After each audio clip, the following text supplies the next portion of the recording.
And it's a rather dull Monday the 30th of May, and making more progress on the repair project. This is what my mate Andy produced for me. So it's the front mud guard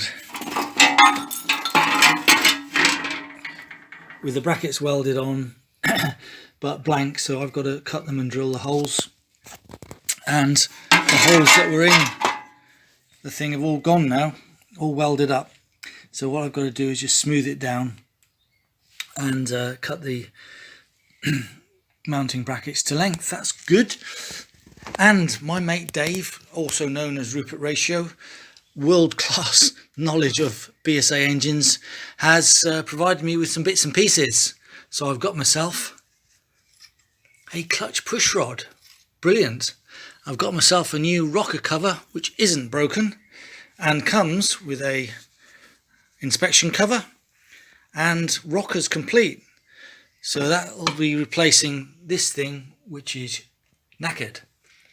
And I've got some more bits and pieces under here. I've got a clutch mechanism complete with little ball bearing that I didn't know existed. And finally at the front I've got what is in here is an oil pressure relief valve. Wow, didn't think I'd get one of them.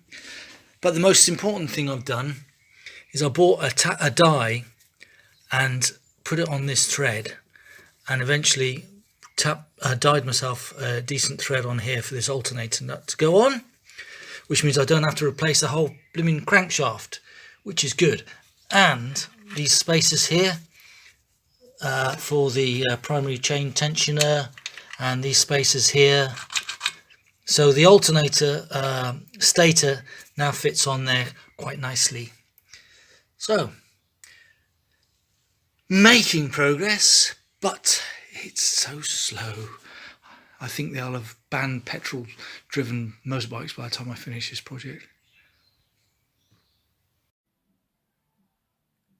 And it's Saturday the 2nd of July 2022. I had to put the 2022 in because this project's going so slow that it's going to take several more years. But since my last update, I've been working at other stuff and haven't had much chance, but I have managed to put on the clutch rotor, and I've got this nut nicely tightened up now. Need to torque it up, and that's going to be a bit tricky.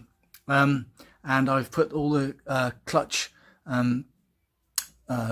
these clutch springs in now. That all seems to be working. So that's good progress. But one backward step though is that this stator cables, these little wires have broken. So I need to try and solder those up. If not, I might need to get a new stator. So that's another thing for another day. But what I'm now doing is made myself a little spray booth here, so that I can start etch spraying these bits of metalwork. So that's my headlamp shroud that's just hanging in a minute, and that's going to go grey later on after this video. And also, which took me basically a whole afternoon, is to get this mud guard. So I've cut the brackets to length and drilled the holes and made it all lined up so it fits nicely. Mostly there's just a slight difference in the gap between that fork and that fork, but I'm going to wait until I've got the headlight shroud on before I try and adjust that gap so that it all fits. So next job is to spray paint this and see how that goes. Oh, and there we have it. First bit of paint spraying I've ever done. Got a feeling I put too much on, so it's going to run, but the whole point is to get it looking nice and grey, and then I can pick out the bad spots, rub them down, and then give it another coat, and then hopefully go on to black and then lacquer. Job done.